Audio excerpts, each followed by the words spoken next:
त्यामुळे आपण या सभागृहाला मार्गदर्शन करावं. आपल्याकडनं ही अपेक्षा आहे की याच्या पुढे आम्ही अशीच भाडोत्री मंत्र्यांकडनं उत्तर ऐकायची की नाही.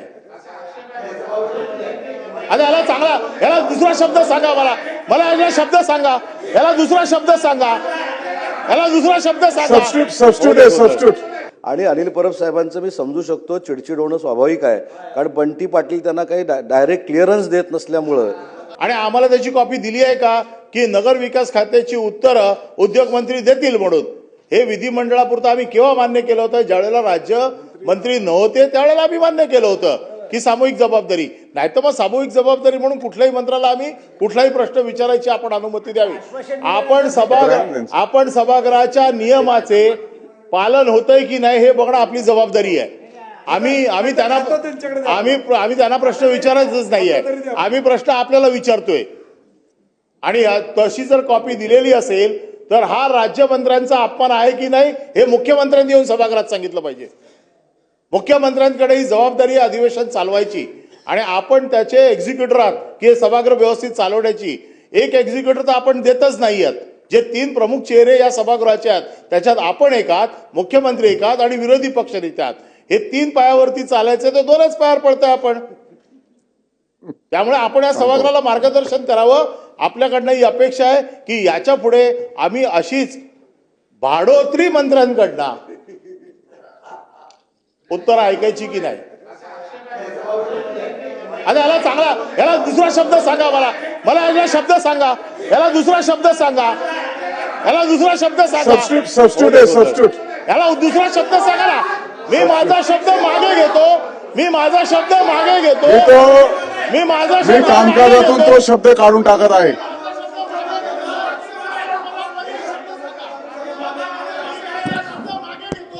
शब्द मागे घेतलेला आहे आणि मी देखील कामकाजातून काढून टाकलेला आहे. आपण जरा बसा,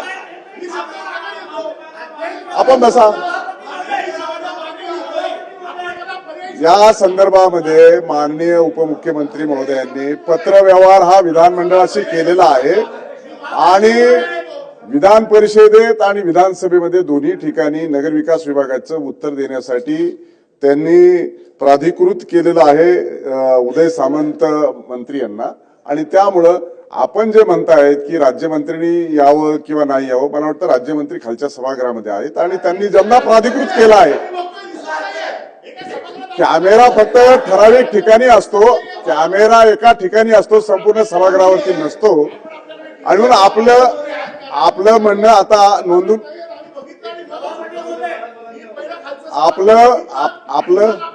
आपलं म्हणणं नोंदवून घेतलेलं तरी आपण सांगताय हे खरं समजून मी पडताळणी करतो. आता आपण पुढे जाऊया. बसा. मंत्री महोदय बोलतायत. घेतलाय.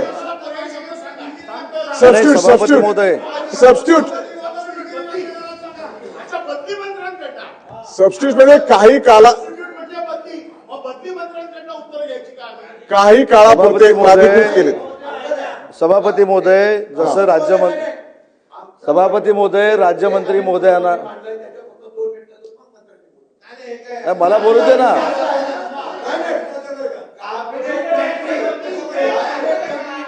सभापती महोदय, सभापती महोदय, राज्यमंत्री महोदय बोलताय. राज्यमंत्री समाधान होईल बोलतायत. ऐका ना.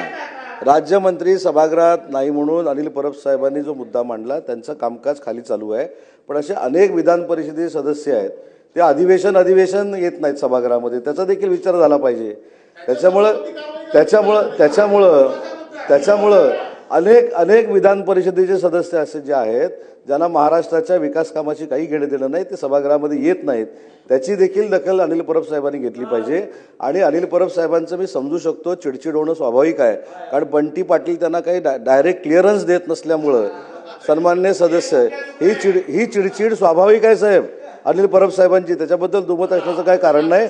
आणि मला नगर विकास खात्याचा मंत्री म्हणून प्राधिकृत केलेला आहे, त्याचं पत्र देखील आहे. आणि मी प्रभारी मंत्री म्हणून या ठिकाणी इथे आहे. पुढे जाऊया आपण आता. पुढे जाऊया. सभापती महोदय.